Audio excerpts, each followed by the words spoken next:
Hello dear students, welcome again to my channel. उड़ान कार्य पुस्तिका कक्षा 6 गणित विषय के सॉल्यूशन के लास्ट पार्ट में आपका स्वागत है बेटा। इससे पहले के सभी लेक्चर्स आपको मेरी प्लेलिस्ट में मिल जाएंगे, जिसका लिंक मैं यहाँ पर आई बटन पर डाल दूँगी। और अगर चैनल को अभी तक सब्सक्राइब नहीं कर चुके हैं तो पहले बेटा जल्दी से सब्सक्राइब करें और फिर आप आगे का सॉल्यूशन देखें। ये है बेटा आपके स्क्रीन पर पृष्ठ संख्या 40 पृष्ठ संख्या 40 39 तक, यहाँ तक इस क्वेश्चन तक मैं आपको ऑलरेडी सॉल्व करवा चुकी हूँ। और अब यहाँ से हमारा आगे का शुरू होता है कि ये कहता है बनाओ 100। क्या मतलब है इस बात का? आपको दे रखा है 1 2 3 4 5 6 7 8 9 10। इन संख्याओं में जमा, घटा, गुणा, भाग लगाओ और 100 बनाओ। तो ये बड़ा ट्रिक का खेल है। एक ट्रिक मैंने भी ढूंढी है, हो सकता है आप कुछ और ढूंढें। मैंने क्या किया है, देखो हम कोशिश करते हैं 1 गुणा 2 गुणा 3 गुणा 4 गुणा 5। ठीक है, ये आ जाएगा 5 चौके 20 या 60 दूनी 120। ठीक है, और फिर मैंने क्या किया, घटा मैंने किया 6 जमा 7 जमा 8 जमा 9। ठीक है भाई, देखते हैं एक बार, पहले इनका उत्तर देखते हैं क्या आ रहा है। इस ब्रैकेट का जो उत्तर आ रहा है, देखो 1 दूनी 2 2 तिया 6 6 चौक 24 और 24 पंजे 120। घटा, फिर हम इस ब्रैकेट को देखते हैं, 7 और 6 13 13 और 8 21 और 9 30। ठीक है, और मैंने इसकी जमा में यहाँ कर दिया 10। देखो 1 आ गया, ध्यान से देखना बेटा, 1 आ गया, 2 आ गया, 3 आ गया, 4 आ गया, 5 आ गया, 6 आ गया, 7 आ गया, 8 आ गया, 9 आ गया और 10 आ गया। हमने इनके बीच में यहाँ गुणा लगा दी, यहाँ घटा लगा दी, यहाँ जमा लगा दी, यहाँ जमा लगा दी, भाग की हमें ज़रूरत नहीं पड़ी। तो ये मेरा तरीका है, मैं ये नहीं कह रही हूँ कि मैं बिल्कुल सही हूँ। अगर मैं कोई हमारे अध्यापक साथी इस वीडियो को देख रहे हैं, उनके पास कोई और तरीका है तो मेरी रिक्वेस्ट है कि वो उस तरीके को ज़रूर शेयर करें। और किसी विद्यार्थी के मन में भी कोई और तरीका आता है कि इन संख्याओं के बीच में जमा, घटा, गुणा, भाग लगाकर कैसे 100 बनाया जा सकता है, तो उसको भी ज़रूर शेयर करें। मुझे यही तरीका ध्यान आया, समझ आया, तो मैं इसको आपसे शेयर कर रही हूँ कि पहली 5 संख्याओं को गुणा किया तो 120 आया, घटा अगली 4 संख्याओं को जोड़ा तो 30 आया और जमा का 10 कर दिया। तो बेटा 120 में से 30 घटाओगे तो 90 आएगा और उसमें 10 को जोड़ोगे तो कितना आ जाएगा, 100 आ जाएगा। तो मुझे ये आइडिया आया था, ये मैंने आपके सामने रख दिया है। अगर आप में से किसी बच्चे को, किसी टीचर को कोई और आइडिया आता है, कोई और तरीका पता है, तो वो कृपया कमेंट बॉक्स में ज़रूर से ज़रूर शेयर करें ताकि मुझे भी नॉलेज मिले।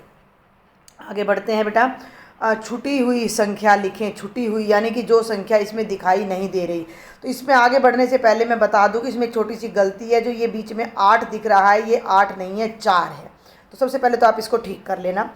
अब आप इस पहले ट्रायंगल को समझने की कोशिश करो। इस पहले ट्रायंगल को, इसमें क्या किया गया है, देखो यहाँ 2 है और यहाँ 2 है और इसके बीच में ये 4 है, यानी कि 2 दूनी 4। बहुत ध्यान से देखना, 2 दूनी 4। अगला देखो, अगला बेस पे आ जाओ। कहाँ आ जाओ, यहाँ आ जाओ, इस बेस पर। इस पर देखो, यहाँ 2 है और यहाँ 3 है। एक मिनट भाई, 2 तिया 6, यहाँ 4 आएगा। ठीक है, हाँ गलती मैं बताती हूँ, 1 मिनट भाई, कहाँ गलती हो रही है, वहाँ 4 नहीं आएगा, 1 सेकंड बेटा। ये देखिए, ये देखिए, इसी सर्कल, इसी एरिया को दोबारा देखो आप एक बार। तो ये जो मैंने बताया ना, यहाँ 4 आएगा यहाँ पर, उससे हमारा सारा ठीक हो जाएगा। यहाँ 4 आएगा, यहाँ 4 आने से अब ये देखो, ये 4 है और ये 2 है, तो इन दोनों की गुणा यहाँ पर 8 आती है। ये 4 है और ये 3 है, तो इन दोनों की गुणा यहाँ पर 12 आती है। वर्टिसेज, शीर्ष को देखना है, त्रिभुज का ये शीर्ष 2 है और ये 3 है, तो यहाँ पर इनकी गुणा 6 आ रही है। आप समझ पा रहे हैं? ये जो 12 आ रहा है, ये 4 गुणा 3 यानी कि इन दोनों की गुणा से आ रहा है। ये जो 8 आ रहा है, ये इन दोनों की गुणा यानी 2 गुणा 4 से आ रहा है। और ये जो 6 आ रहा है, ये 2 गुणा 3 की गुणा से आ रहा है। यानी कि क्या किया गया है, यहाँ पर हमने लगा दिया 4। 1 मिनट भाई, पेन का कलर चेंज करते हैं। ये ब्लैक चूज़ करते हैं ना, वाइट अपने आप आ जाता है इसमें। तो देखें ज़रा, ये यहाँ पर मैंने बताया था 4 आएगा, तो इस 4 और इस 2 की गुणा से ये बीच वाला 8 आया, इस 4 और इस 3 की गुणा से ये बीच वाला 12 आया, और इस 2 और इस 3 की गुणा से ये बीच वाला 6 आया। और यही पैटर्न अब आगे के बाकी ट्राइंगल्स पर लगेगा। ध्यान दें, यहाँ 4 है और यहाँ 6 है, तो 4 6 24 आ गया। अब यहाँ 6 है, यहाँ 3 है, तो बीच में 6 3 18 आ जाएगा। यहाँ 4 है और यहाँ 3 है, तो बीच में 12 आ जाएगा। फिलअप्स भर लेना, ये एरो मत लगाना। अगले पर आते हैं, ये 9 है और ये 2 है, तो 9 दूनी 18। यहाँ 2 है, यहाँ 5 है, तो इनके बीच में आएगा 2 5 10। हमें पैटर्न समझना है बस। इधर 9 है, इधर 5 है, तो यहाँ 9 5 45। भाई इन दोनों की गुणा इसके बीच में, इन दोनों की गुणा इसके बीच में, और इन दोनों की गुणा इसके बीच में। ठीक है, मैं उम्मीद करती हूँ कि आप सबको ये समझ आ गया होगा। आगे बढ़ते हैं, समझें और करें। इस प्रश्न में भी गलती है, देखें क्या गलती है, जल्दी से देखें। ये कहता है 12, यहाँ इसने 12 लिखा और 12 के सामने 6 गुणा 2 लिखा, यानी 12 के टुकड़े कर दिए, 6 दूनी 12। यहाँ एक और टुकड़ा कर दिया 12 एकम 12, यहाँ एक और कर दिया 3 चौके 12, यहाँ एक और कर दिया 2 छिक 12, यहाँ एक और कर दिया 4 तिये 12। यानी 12 के जितने भी टुकड़े हो सकते थे, जितने भी गुणनखंड हो सकते थे, वो सभी गुणनखंड यहाँ पर करके इन पत्तियों में लिखे गए हैं। अब ये हमसे कहता है यहाँ भी 12, यहाँ भी 12, 12 तो उसने समझा दिया, फिर वो बार बार हमें 12 क्यों दे रहा है? तो ये यहाँ पर मिस्टेक है मेरे अकॉर्डिंग। तो हम यहाँ पर अलग अलग नंबर ले सकते हैं और उनके अभाज्य गुणनखंड कर सकते हैं, क्योंकि 12 के और गुणनखंड नहीं होंगे।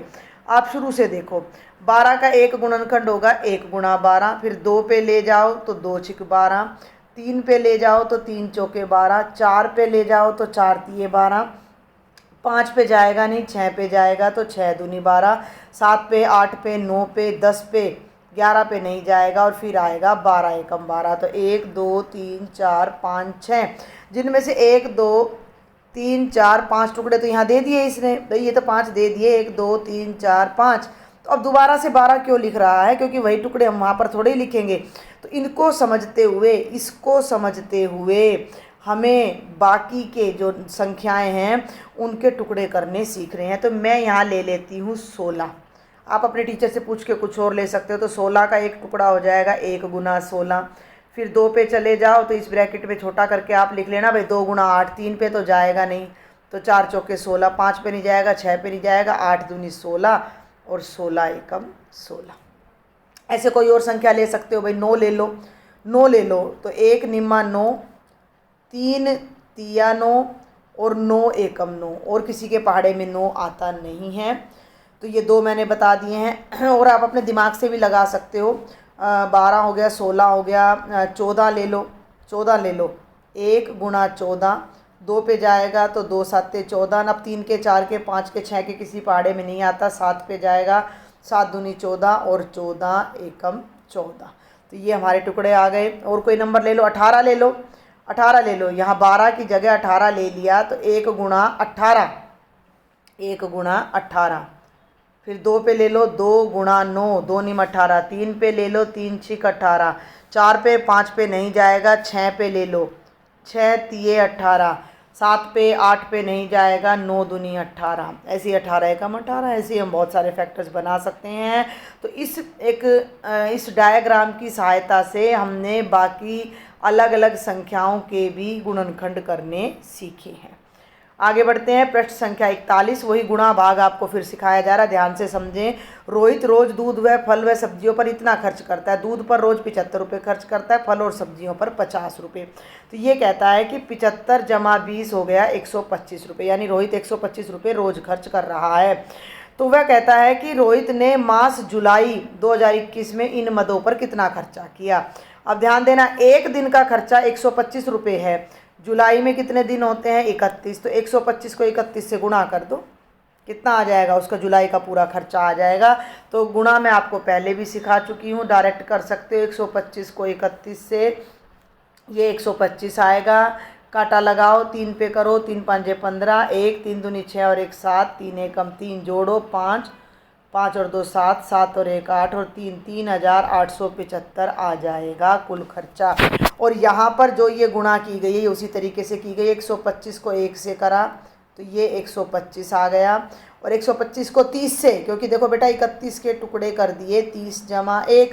अब 125 को गुणा करना है 30 से, तो 30 के नाम की 0 तो पीछे लग गई यहाँ, और 3 से गुणा कर दिया तो 375, 3750। अब जोड़ दो 5, 5 और 2 7, 7 और 1 8 और 3875 रुपये हमारा खर्चा आएगा। तो आप केवल इस फिलअप को भरना, समझ गए, केवल इसको जिसको मैं ब्लॉक में कर रही हूँ, बाकी को छोड़ देना।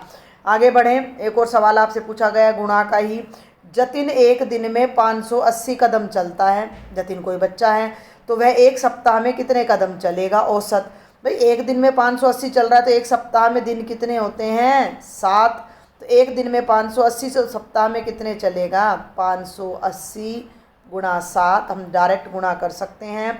7 की 0 से करो 0, 7 की 8 से करो 7 8 56, हासिल आ जाएगी 5। अब 7 की 5 से करो 35, और 35 में हासिल जोड़ो 5 40, तो 4060 कदम हमारा उत्तर आ जाएगा। अगला प्रश्न आपसे पूछा गया जनवरी में वह कितने कदम चलता है। अब फिर वही बात आ जाती है, एक दिन में 580, जनवरी में दिन कितने होते हैं, 31। जनवरी में दिन कितने होते हैं, 31। तो 580 को गुणा कर दो 31 से और उत्तर लिख दो। अब मैं यहाँ आपको गुणा करके दिखाती हूँ। 580 को 31 से, पहले 1 से करा 580, 31 का मतलब 30 से करना है तो 0 लगाई, 3 0 0, 3 8 24, हासिल पाए 2, 3 5 15 और 2 17। ठीक है, तो ये आ जाएगा 0 8 5 और 4 9, 7 और 1 17,980 कदम जतिन जनवरी के महीने में चलता है। बहुत ही सरल सा प्रश्न था। अब आगे भाग का आ जाता है। 968 किताबों को 4 डिब्बों में पैक करना है, तो एक डिब्बे में कितनी किताब आएंगी, हर डब्बे में बराबर बराबर। तो इस तरह की चीज़ों को हमने बांटना होता है। 968 किताबें 4 डब्बों के बीच में बांटनी है, और बांटने के लिए हमें भाग करनी पड़ती है। तो हम 968 को 4 से भाग करेंगे, 4 दूनी 8, 9 में से 8 गया 1, ऊपर से उतारा 6, ये भाग पहले भी शायद आ चुकी है। 4 चौके 16, ऊपर से उतारा 8, 4 दूनी 8, 242। 4 से भाग करके उत्तर 242 आया, यानी कि एक डब्बे में 242 किताबें आएंगी। बच्चों अब ये क्या कह रहा है, हमने 968 को खालिस्तान बराबर भागों में बांटा। कितने बराबर भागों में बांटा है बेटा, हमने 4 बराबर भागों में बांटा है। ठीक है, बहुत ही सरल सा प्रश्न था। आगे बढ़ते हैं एक और प्रश्न पर। 625 बच्चे पिकनिक पर जा रहे हैं। 625 बच्चे पिकनिक पर जा रहे हैं। अगर 25 बच्चे एक बस में जा सकते हैं तो उन्हें कितनी बसें चाहिए। फिर से वही सवाल, 625 को 25 से भाग कर दीजिए, आपका उत्तर आ जाएगा। 625 को भाग करना है 25 से, 25 दूनी 50, घटाया 2, 6 में से 5 गया 1, ऊपर से उतार लिया 5, 25 पंजे 125, कटकर 0 शेषफल आ गया। यानी 25 बच्चों को 25 बसों में ही बिठाया जा सकता है। तो कुल हमें कितनी बसों की ज़रूरत पड़ेगी, हमें ज़रूरत पड़ेगी 25 बसों की। तो इसी ब्लॉक में जो आपको दिया गया छोटी छोटी भाग करके, और फिर आपने इस उत्तर को लिख देना है। अब हम आगे बढ़ते हैं। कार्यपत्रक 2, ये आपको दिया गया दूसरा कार्यपत्रक। अध्यापक कहता है मेरे पास कुछ कंचे हैं, क्या आप गिनकर बता सकते हो कितने कंचे हैं। हाँ भी गिन सकते हैं, क्यों नहीं गिन सकते। बच्चे गिनना शुरू कर देंगे। रीना ने गिनना शुरू किया, 1 2 3 4 5। ठीक है, रीना ने कहा सर 5 कंचे हैं। अध्यापक बोले रीना तुमने कैसे बताया। तो ये कहता है कि रीना के जवाब को तुम पूरा करो। रीना सिंपल लिख देगी कि गिनकर। भाई गिनकर, हमने संख्याओं को गिनकर बताया, बस इतना सा ही लिखना है। और रीना ने क्या किया है, गिनकर बताया। ठीक है, आगे चलें। अब कहता है अध्यापक कि इसका अर्थ यह है कि आपने 1 से गिनती आरंभ करके संख्याओं को गिनना शुरू किया। बिल्कुल 1 से शुरू करेंगे, और कहाँ से शुरू करेंगे भाई, हमें तो बचपन में यही सिखाया। पहले एक कंचा है तो 1, 2 1 से ज़्यादा है, 1 और 1 मिल गए तो 2, 2 में 1 मिल गए, भाई पहले 1 कंचा है, फिर 1 में 1 मिल गया, 2 कंचे बन गए, 2 में 1 और मिल गया, 3 कंचे बन गए, 3 में 1 और मिल गया, 4 कंचे बन गए। इस तरह से ये कंचे बनते चले गए। तो यही बात अध्यापक पूछ रहा है कि आपने 1 से गिनती आरंभ करके संख्याओं को गिनना शुरू किया। तो बच्चों, गिनती की संख्या को हम प्राकृत संख्या कहते हैं। कौन सी संख्या कहते हैं? प्राकृत संख्या। प्राकृत संख्याएं 1 से आरंभ होती हैं और अनंत तक, अनंत का मतलब हम गिन नहीं सकते, अनंत तक जाती हैं। इस हाईलाइटेड पोर्शन को आपने ध्यान से समझना है कि हम 1 से जो गिनती शुरू करते हैं वो प्राकृत कहलाती हैं और कभी भी ख़त्म नहीं होती हैं। ठीक है, अब आगे बढ़ते हैं। अध्यापक कहता है कि मैंने 5 कंचे रोहित को दे दिए, अब मेरे पास कितने कंचे शेष बचे? बेटा जी, टीचर के पास कंचे ही कितने थे? 5। सॉरी, ये दूसरा वो हमने उठा लिया। अध्यापक के पास कंचे कितने थे? 5। अब कहते हैं पाँचों रोहित को दे दिए, बचे कितने? कुछ भी नहीं बचा, 0 बचा। तो राजेश ने कहा सर आपके पास एक भी कंचा नहीं है। अब अध्यापक बोला एक भी नहीं, संख्या को हम किससे दर्शाएंगे? जो तुम बोल रहे हो कि एक भी नहीं है तो उसको हम किससे दर्शाएंगे? तो रीना कहती है सर इसे हम 0 से दर्शाते हैं। ठीक है, तो अब अध्यापक ने एक बात और सिखाई कि बेटा जब हम प्राकृत संख्याओं में 0 को सम्मिलित करते हैं तो वो कौन सी संख्या बन जाती है? तो वह बेटा वह बन जाती है हमारी पूर्ण संख्या। इस खाली स्थान में आपने इसको भरना है, वह हमारी बन जाती है पूर्ण संख्या। देखो प्राकृत होती हैं 1, 2, 3, 4, 5, 6 और अनंत तक जाती हैं। ये तो है प्राकृत, लेकिन इनमें जब 0 को और मिला दिया तो ये बन जाती हैं पूर्ण संख्याएं। तो ये जितने फिलअप्स की जगह है वो आप भर लेना, बाकी का आपने भरना नहीं होता है, समझना होता है। चलें आगे। देखो अब अध्यापक वाली बात पे फिर आ जाते हैं कि प्राकृत संख्याओं में जब हम 0 को सम्मिलित करते हैं तो वह क्या बन जाती हैं? अभी अभी मैं आपको बता चुकी हूँ, वह हमारी पूर्ण संख्या बन जाती हैं। अर्थात पूर्ण संख्याएं 0 से शुरू होकर अनंत तक जाती हैं। किसी भी प्राकृत संख्या में अगर 1 जोड़ दें तो हम अगली प्राकृत संख्या प्राप्त कर सकते हैं। उसको उस संख्या की परवर्ती संख्या कहते हैं। परवर्ती यानी बाद में आने वाली, ये बात आपने समझनी है। परवर्ती यानी सक्सेसर, यानी बाद में आने वाली संख्या।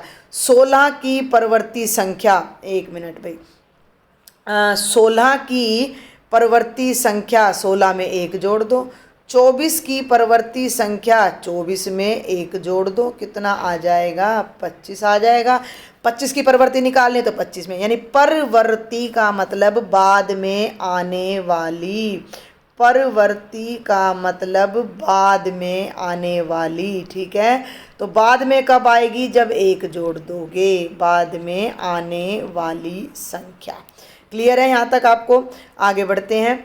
इस प्रकार यदि हम किसी संख्या में 1 कम कर दें तो पहले वाली संख्या मिलती है, जिसे हम पूर्ववर्ती संख्या कहते हैं। पूर्व माने पहले, पहले आने वाली संख्या। तो पहले वाली संख्या निकालनी है तो 1 कम कर देंगे तो 13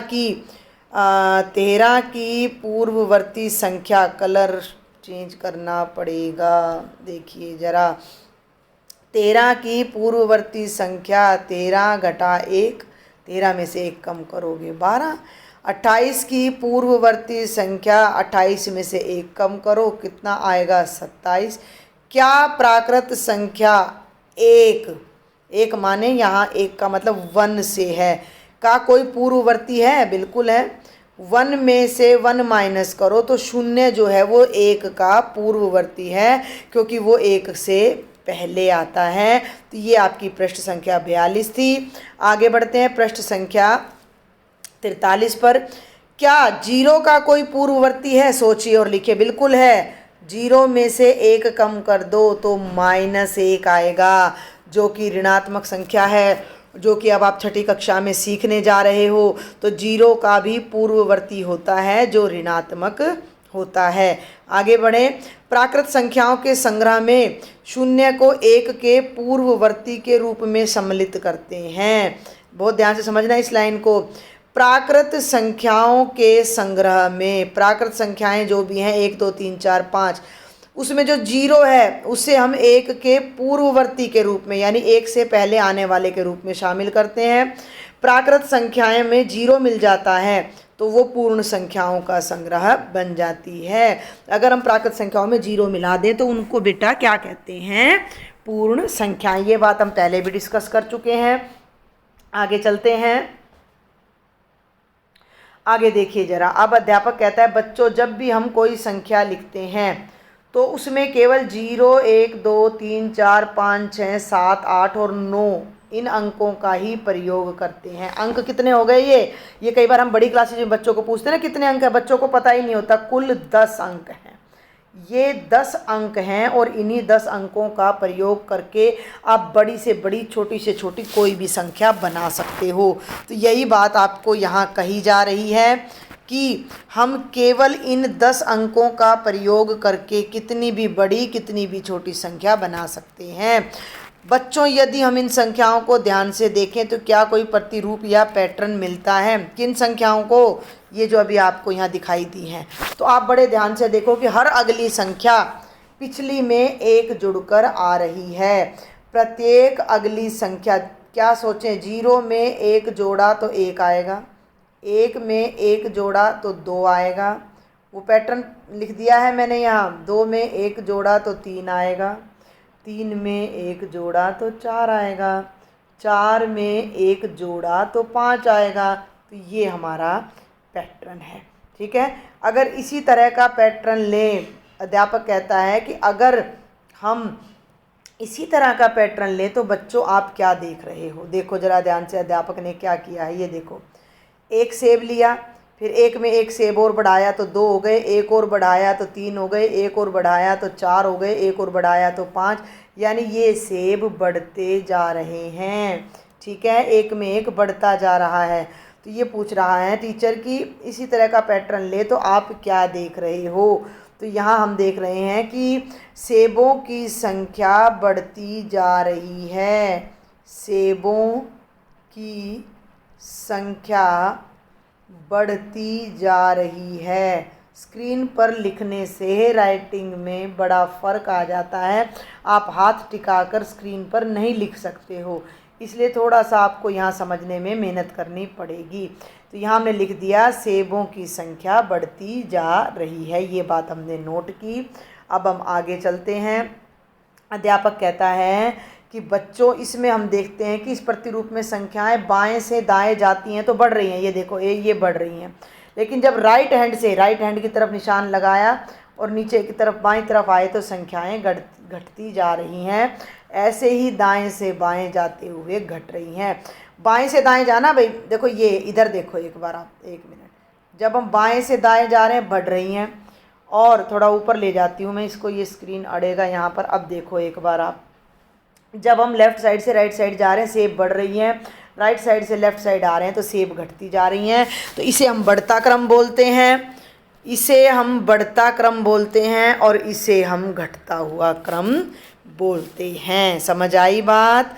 इसी पैटर्न पर आधारित संख्याएं एक रेखा पर दर्शाई जाती हैं। ये रही वो रेखा, दिख गई आपको ब्लॉक में।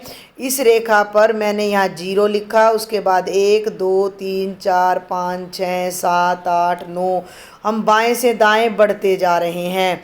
तो इस रेखा को जिस पर हमने ये संख्याएं दर्शाई हैं उसे हम क्या कहते हैं? तो उस रेखा को जिसके ऊपर संख्याएं लिखी जाती हैं उसे हम संख्या रेखा कहते हैं, क्योंकि उस रेखा पे संख्या बना दी तो वो संख्या रेखा हो गई।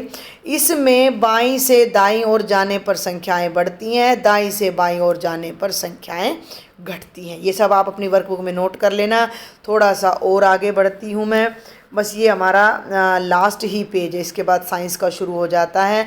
तो ये संख्या रेखा मैं यहाँ आपको एक बार फिर बना के दिखाना चाहूँगी कि इस तरह हम आगे की तरफ बढ़ते रहते हैं। यहाँ 0 1, उतनी ही दूरी पर 2, उतनी ही दूरी पर 3 4, और ये संख्याएं अनंत तक बढ़ती चली जाएंगी। जब मैं पीछे की तरफ आऊँगी -1 -2, तो इस तरफ हमारी संख्याएं घटती चली जाती हैं। तो ये आपको यहाँ पर ये बात इस संख्या रेखा में बहुत अच्छे से समझाई भी गई है। कलर चेंज करके ये बढ़ता क्रम, ये वैसे भी देख लो भाई, 3 है, 3 के बाद 2, 2 के बाद 1, तो जब हम इस तरफ आ रहे हैं तो घट रहे हैं, तो बाएं से दाएं जा रहे हैं तो बढ़ रहे हैं, दाएं से बाएं आ रहे हैं तो घट रहे हैं। हमने इस प्रतिरूप में 1 अंक वाली संख्याएं ली थी, जबकि संख्या रेखा पर संख्याएं खाली स्थान तक जा सकती हैं। कहाँ तक जा सकती हैं? अनंत तक हमारी संख्याएं जा सकती हैं। अनंत है भाई ये, ठीक है, अनंत तक जा सकती हैं, एक ही बिंदी आएगी अनंत में। तो ये थी बेटा जी आपकी पूरी उड़ान कार्य पुस्तिका या उड़ान वर्कबुक का पूरा एक चैप्टर, जिसमें संख्या पद्धति समझाई गई। मैं उम्मीद करती हूँ आपको समझ आया होगा। अगर समझ आया है तो ज़्यादा से ज़्यादा अपने सभी मित्रों को जो 6ठी 7वीं 8वीं कक्षा में पढ़ते हैं शेयर करें, चैनल को सब्सक्राइब करें और लाइक ज़रूर करें। Thank you.